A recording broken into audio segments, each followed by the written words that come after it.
দুটো মানুষ সবসময় এক জায়গায় থাকলেই যে তাদের খাবারের টেস্ট বা খাওয়া দাওয়া একই রকম হয় সেটা কিন্তু খুব ভুল ধারণা।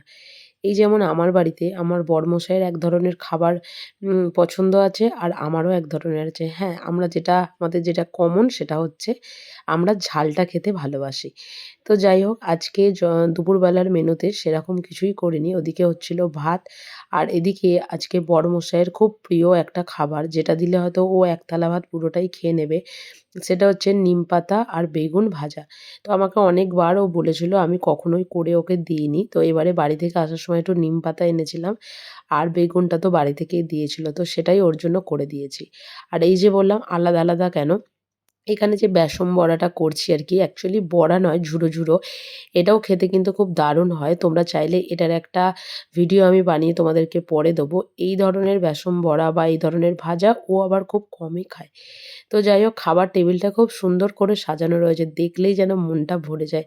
তো এদিকে আমাদের খাবারও রেডি হয়ে গেছে। একজনের পাতে ভাজা, ডাল সেদ্ধ, আলু সেদ্ধ, ভাত আর ঘি।